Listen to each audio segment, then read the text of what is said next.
My family betrayed me, spent my money, and shut me out. I exposed the lie and reclaimed myself. My sister's voice was sharp over the phone. "It's only for family, Wendy." I froze, my stomach twisting. "I'm Wendy Cole, 30, a photographer in Eugene, Oregon, and I just learned I wasn't invited to my parents' 30th anniversary party in Portland." My sister's words stung like a slap. Family. Wasn't I family? I'd spent years supporting them, pouring my heart and savings into their lives, only to be excluded from a day meant to celebrate love and unity. But this wasn't just about a party. It was a betrayal that cut deeper than I could have imagined. I hung up, my hands shaking, not with tears, but with a fire I hadn't felt before. I wasn't going to beg for a seat at their table. Instead, I made a choice, one that would turn their perfect celebration upside down. A single post from a city across the ocean would unravel their lies, leaving them scrambling to call me, their voices thick with regret. But when they did, my response was colder than they expected. What happened next? Let's just say my decision to walk away changed everything. For me, for them, forever. Stick around to hear how one trip and one moment of truth flipped my world and theirs in ways no one saw coming. It was Thursday afternoon. I was editing a photo shoot when my sister Cheryl Morgan called.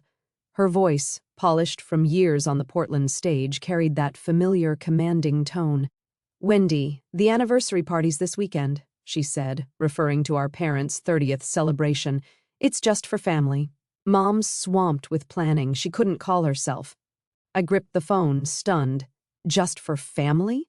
I'd spent years holding this family together, and now I was being brushed off like an afterthought. Cheryl, 33, has always been the star of our family. A theater actress, she commanded attention with every performance, her name glowing on marquees. Our parents, especially my mom, Donna Foster, treated her like royalty. Growing up in Eugene, I watched them rearrange their lives for her rehearsals, her auditions, her opening nights. My photography gigs? They were nice, but never worth a family dinner. My dad, Wesley Harris, once called my gallery show a side project, even after it sold out. Cheryl's world was center stage. I was just the crew. Ebru, but I did more than cheer from the sidelines. 2 summers ago, I sent $15,000 to fix our parents' crumbling roof and sagging porch. Mom said, "You're so good to us, Wendy," but it felt like an expectation, not gratitude. Then there was my brother, Zachary Lane, 32, a lawyer in New York. I covered $10,000 of his law school loans when he was scrambling as a junior associate. His response? A quick thanks, sis text. No one mentioned paying me back. It was just what I did to keep the family afloat. Their demands never eased. Last month, Mom texted, asking for $2,000 to spruce up the anniversary party. I was stretched thin, but I sent it, thinking it was for something small. Then Cheryl called, her tone syrupy. "Wendy, could you cover airfare for Aunt Linda from California? It's only $1,200. I balked. Aunt Linda wasn't exactly close family. "I can't," I said. Cheryl's reply was sharp. "Wow, Wendy, way to let us down." Guilt gnawed at me, but I held firm. The demands kept coming. A week later, Mom asked for another $500 for extra catering. I sent it, though my savings were dwindling. Cheryl followed up, insisting I chip in for a band. Another $1,000. "It's for Mom and Dad," she said, as if I hadn't already given enough. I refused, and her silence spoke volumes. They didn't see my contributions as generosity. They saw them as my duty. That Thursday call from Cheryl wasn't just about the party. It was a lifetime of being taken for granted. I'd driven Dad to doctor's appointments when his car broke down, stayed up late editing photos to meet deadlines while fielding their requests. Yet Cheryl's career was the family's obsession. Her reviews were clipped and framed, her shows attended by everyone but me. My work was barely a footnote. "You're so busy, Wendy," Mom would say, dismissing my life as an inconvenience. Cheryl's excuse about Mom being too busy to call felt flimsy. The party was in Portland, a 2-hour drive from Eugene. I'd made that trip countless times for their last-minute needs, picking up Cheryl's costumes, helping Mom with errands. Too busy? No, they just didn't want me there. I stared at my computer screen, the photos I was editing now a blur. Anger replaced the guilt I'd felt for saying no to their demands. I'd given so much, but I wasn't even worth a seat at their table. I considered calling Mom to ask why, but I knew her answer: don't overreact, Wendy. Cheryl would spin it with her actress charm, and Zachary would back them up, preaching family unity from his fancy office. I wasn't ready to confront them yet, but I wasn't going to stay silent either. Something had to change. Friday evening, my cousin Faye Brooks called, barely able to speak through her anger. "Wendy, you won't believe what I just heard," she spat, her voice shaking. Faye, 32, works as an accountant in Portland and has a knack for digging up details. She'd been helping with some last-minute errands for my parents' 30th anniversary party and stumbled on the truth. "They're planning a huge event," she said. 50 guests, a live jazz band, a fancy restaurant booked out in downtown Portland. I felt my breath catch. 50 guests, a jazz band. This wasn't the small family gathering Cheryl had described. Faye went on, her words tumbling out. She'd seen the guest list: neighbors, church friends, even distant cousins I hadn't spoken to in years. The restaurant, a swanky spot with chandeliers and a private balcony, was reserved months ago. "They're spending thousands," Faye said, "and your name isn't anywhere on the invite list." I gripped my desk, my knuckles white. I'd sent money for this party, believing it was a modest celebration. Now it felt like a deliberate exclusion, a slap after years of giving everything to my family. I thanked Faye and hung up, my mind racing. Burke, I dialed Cheryl's number, my heart pounding. When she answered, her tone was breezy, as if nothing was wrong. "Hey, Wendy, what's up?" she chirped, her actress charm dialed to 10. I didn't waste time.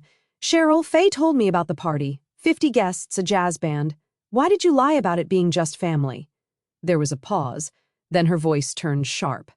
"Oh, Wendy, don't be so dramatic. It's a special day for Mom and Dad. You're too independent, always off doing your own thing. You wouldn't fit the vibe." The words hit like a punch. Too independent? I'd spent my life bending to their needs, driving across Oregon for their errands, staying up late to meet my own deadlines while handling their requests. Fit the vibe? I shot back. "I sent thousands for that party, Cheryl. I deserve to be there." She laughed, a short, cutting sound. "You're making this about you, as usual. Just let Mom and Dad have their moment." I clenched my jaw, fighting the urge to scream. "You told me it was only family," I said, my voice low. "Was that a lie too?" Cheryl sighed, like I was a child throwing a tantrum. "Look, we didn't want to stress you out. You're always so busy. That was it, the same excuse, but now it felt like a knife twisting." Busy? I'd made time for them my whole life. I ended the call, my hands trembling, not with sadness, but with rage. "See, Brew, this wasn't a misunderstanding. They'd planned this elaborate celebration, used my money, and deliberately left me out." Cheryl's words echoed in my head. "You wouldn't fit the vibe." It wasn't just about the party. It was about them seeing me as an outsider, someone who didn't belong in their perfect family picture. I paced my apartment, the weight of their betrayal sinking in. My parents had let Cheryl take the lead, and she'd crafted this lie to keep me away. Even my brother Zachary hadn't said a word, probably nodding along with whatever Cheryl decided. I thought of calling Mom to hear her side, but what would she say? "Don't overreact, Wendy, like always."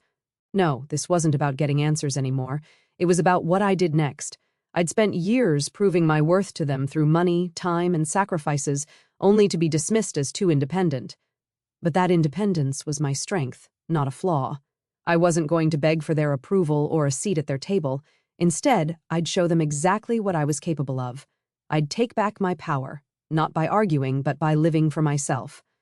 A plan started forming, one that would shake their world more than they could imagine. Saturday morning, I called Heidi, my best friend who works in travel. After yesterday's call with Cheryl, I was done letting my family define my worth. Heidi picked up on the second ring, her voice bright and steady. "Wendy, what's the plan?" she asked, sensing my urgency. I didn't hesitate. "I need to get away," I said. "Somewhere big, somewhere for me. Paris, maybe." Heidi laughed, not mocking, but excited. "Paris it is. Let's make it unforgettable." Within an hour, Heidi worked her magic. She booked me a first-class ticket to Paris, departing Sunday morning from Portland International. "You deserve this," she said, confirming a stay at a boutique hotel in Le Marais, with its cozy rooms and rooftop views. She also arranged a private tour to the Eiffel Tower and a morning at a quaint café on the Seine. "Go all out," she urged. "This is your moment." I felt a spark I hadn't in years. Not anger, but anticipation. For once, I wasn't planning around anyone else's needs. Brew. I spent the rest of Saturday packing, choosing my camera lenses carefully. Photography had always been my escape, my way of seeing the world on my terms. This trip wasn't just a getaway. It was a reclaiming of my life. I'd spent years putting my family first, sacrificing time, money, and energy. Now I was choosing myself, and Paris was the perfect stage. Sunday morning, I boarded the flight, my heart lighter with every mile. Landing in Paris felt like stepping into a new skin. The city buzzed with possibility, and I was ready to capture it. That afternoon. I stood at the base of the Eiffel Tower, its iron lattice gleaming against a clear sky. I snapped photos, adjusting my aperture to catch the light just right. At a riverside cafe the next morning, I photographed my coffee cup against the backdrop of passing boats, the steam curling in the crisp air. Each shot felt like a declaration. I was here, living for me. I posted the photos on social media that evening, a simple carousel of the Eiffel Tower's elegance and the cafe's charm. The caption was short, chasing joy in Paris. No mention of my family, no hint of the pain they'd caused. I didn't need to air their betrayal to feel free. The post was about my happiness, my choice to embrace life without their approval. I hit share and put my phone down, savoring a glass of wine as the city lights sparkled outside my hotel window. By Monday morning, my post had exploded. Hundreds of likes, comments, and shares. Friends, clients, even strangers were chiming in. "Wendy, you're living the dream," one wrote. "Paris looks amazing," said another. I smiled, scrolling through the support. For years, I'd felt invisible, my work overshadowed by my sister's spotlight. Now people saw me, not as a daughter or sister, but as a woman carving her own path. The validation wasn't the point. It was the realization that I didn't need my family to feel whole. I thought back to the sacrifices I'd made. Time spent on their demands, energy drained by their expectations. Paris was my rebellion, my way of saying I was enough. I walked the cobblestone streets of Le Marais, camera in hand, capturing moments that belonged only to me. A street musician's melody, a couple laughing over croissants. Each frame reminded me of the life I could build without their weight. Heidi texted me that evening. "Your post is going viral, girl. Keep shining." I laughed, feeling a warmth I hadn't expected. This trip wasn't about proving anything to my family. It was about proving something to myself. I'd spent too long tying my worth to their approval. Now I was free to create, to explore, to live without their shadows. I didn't know it then, but my post was already rippling beyond my circle. It was reaching people who'd be at that Portland party, people who'd start asking questions. I wasn't thinking about that yet. I was too busy living, for the first time in years, entirely for myself. Sunday afternoon in Portland, the anniversary party for my parents was in full swing at a downtown restaurant. 50 guests filled the venue, their laughter mingling with the smooth notes of a live jazz band. Crystal chandeliers cast a warm glow over tables adorned with white linens and floral centerpieces. Waiters glided through the crowd, serving hors d'oeuvres and champagne. It was the kind of event Cheryl had orchestrated to perfection, her theater flair evident in every detail. But the mood shifted when my social media post from Paris started making waves.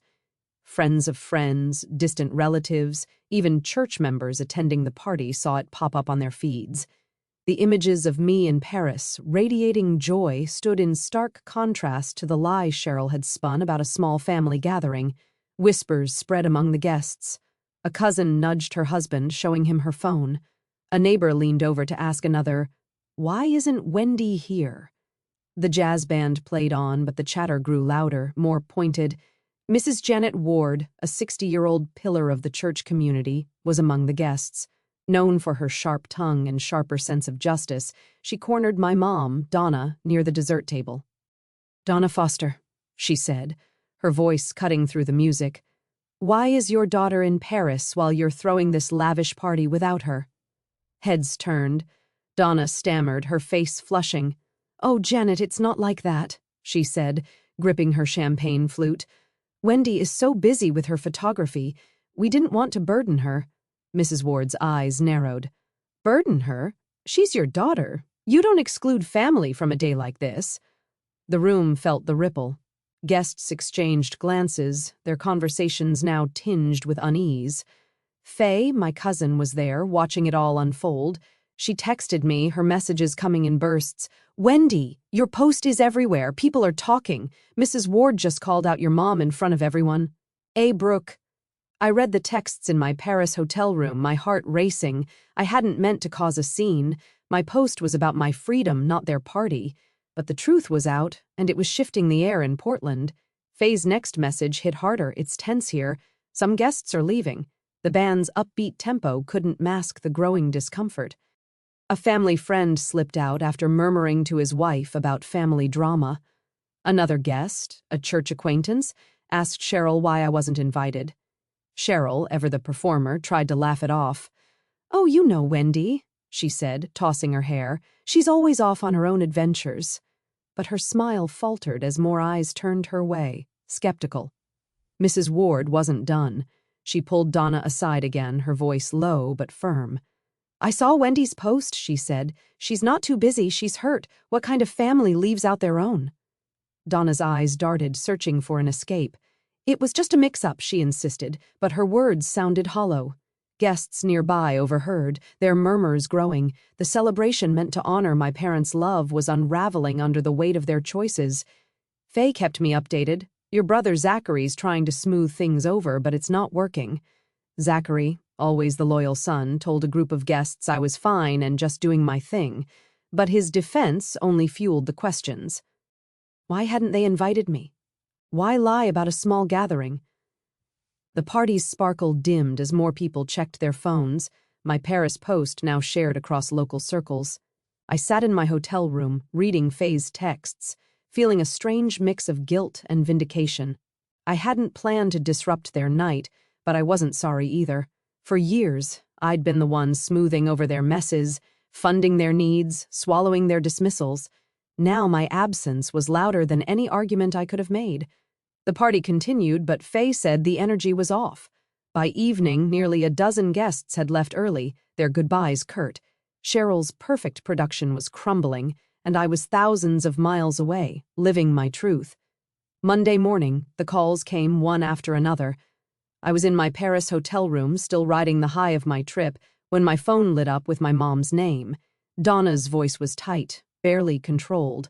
"Wendy, your post ruined everything," she said. "Guests left the party early because of you. How could you be so thoughtless?"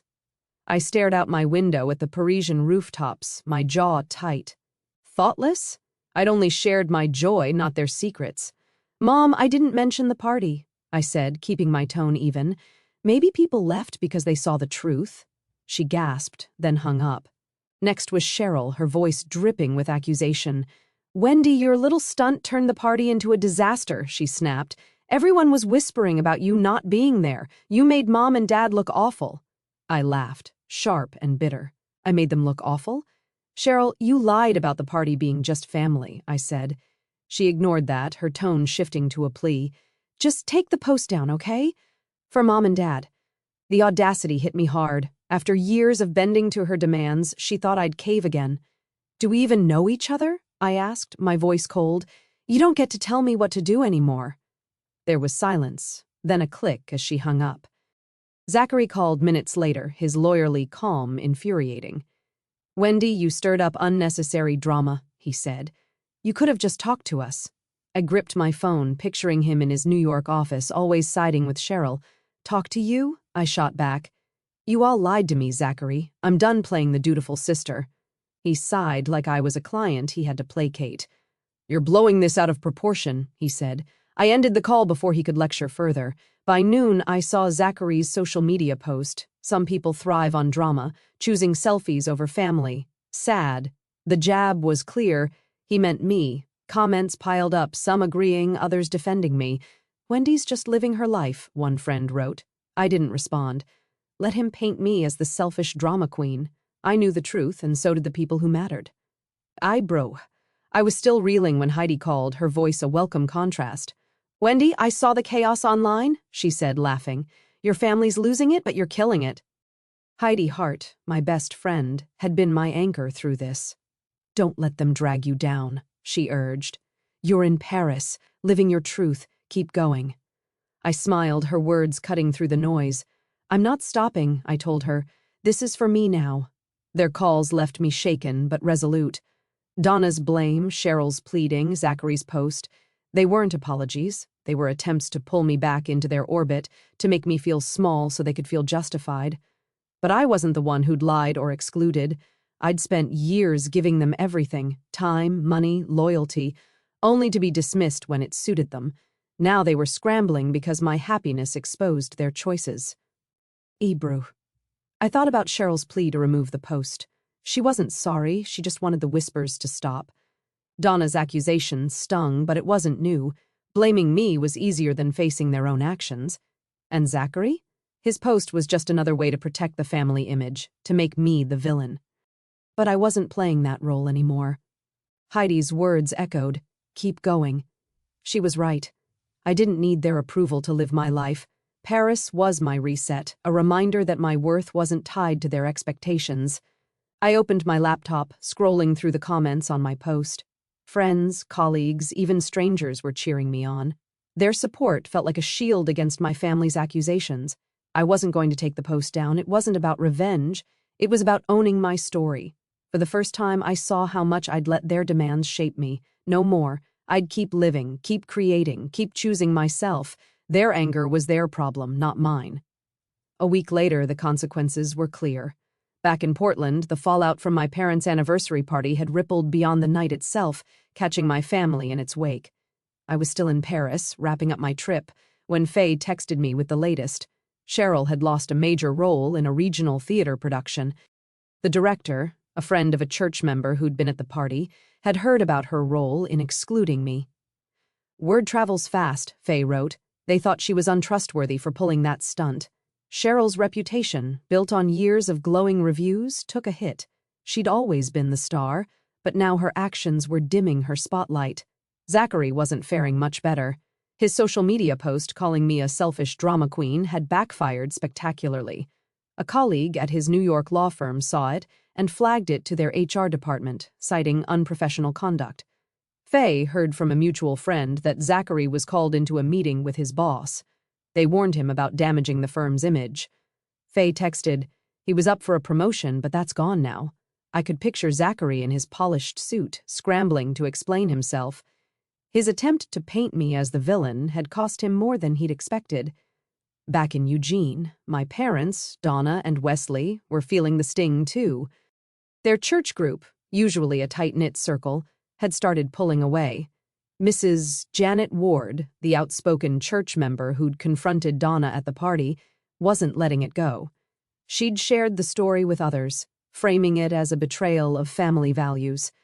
At their weekly potluck, Faye said several members skipped Donna and Wesley's table, offering only curt nods. One friend, a longtime choir member, told Donna directly, "You should have invited Wendy. It wasn't right." Donna tried to brush it off with a smile, but Faye said her hand shook as she served pie. I was editing photos from my Paris trip when Donna called, her voice softer than before. "Wendy, can we talk?" she asked. "Maybe you could come home, and we could sort this out as a family." I stared at my laptop, the Eiffel Tower glowing on the screen. Sort it out? They hadn't apologized, hadn't acknowledged the lies or the years I'd been sidelined. "Mom, I'm not ready," I said, my tone firm but calm. "I need to focus on my life right now." She paused, then said, "We just want things to go back to normal." Normal for them meant me falling back in line, giving without question. I ended the call, feeling lighter than I expected. I turned my attention to my photography career, the one constant that had always been mine. My Paris post had caught the eye of a local gallery owner who emailed me about a potential exhibit. I spent hours curating my portfolio, selecting shots that captured not just Paris, but my newfound sense of self. Each image, streetlights reflecting on cobblestones, a child chasing pigeons, was a step toward building a life that didn't revolve around my family's approval. Faye kept me updated on the fallout. Cheryl had called her, furious, blaming me for her lost role. "She thinks you planned this," Faye texted. I hadn't. My post was about my joy, not their ruin, but I couldn't deny the satisfaction of watching their actions catch up with them. Zachary, too, was quieter now, his social media silent after the firm's warning. Donna and Wesley faced whispers at every church event, their standing fraying with each cold shoulder. I thought about what normal had meant for so long, me giving, them taking, my worth measured by their needs. That wasn't a family, it was a transaction. I wasn't angry anymore, just clear. I didn't need their validation to thrive. My camera, my vision, my choices, they were enough. The gallery exhibit was a chance to show the world who I was, not as their daughter or sister, but as Wendy, the artist. As I worked, I felt a quiet strength. Cheryl's lost role, Zachary's stalled career, my parents' social exile. They weren't my doing, but they were consequences of their choices. I'd spent years carrying their weight. Now I was carrying my own dreams, and they felt lighter than ever. 2 months later, I was thriving. Back in Portland, I'd signed a contract with an international travel magazine, a dream I'd tucked away for years. They wanted a series of photo essays on European cities, starting with my Paris shots. The editor had seen my work online and called it vibrant, soulful, uniquely human. I spent days in my studio, planning trips to Rome and Lisbon, my camera ready to capture new stories. Each click of the shutter felt like a step into a life I'd built myself, free from the shadows of my family's expectations. I'd cut off all contact with Donna, Wesley, Cheryl, and Zachary. Their calls and messages, pleas, excuses, accusations, went unanswered. Donna sent a long text begging for a family meeting to fix things. I read it, then archived it. Wesley left a voicemail, his voice heavy. "Wendy, we're still family." I deleted it. Cheryl tried emailing, her tone a mix of charm and desperation, asking me to move past this. I didn't reply. Zachary, silent since his failed social media jab, sent nothing. I blocked their numbers, not out of anger but clarity. They'd shown me who they were, and I was done trying to fit into their version of family. My inbox was now filled with opportunities, not their demands. The magazine contract was just the start. A local art gallery confirmed my solo exhibit, set to open in spring. Clients reached out for portrait sessions, drawn by the buzz around my Paris post. I worked late into the night, editing photos, sketching ideas for new projects.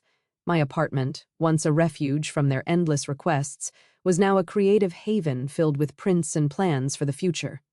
Faye texted occasionally, updating me on their world. Cheryl was scrambling to rebuild her reputation, auditioning for smaller roles.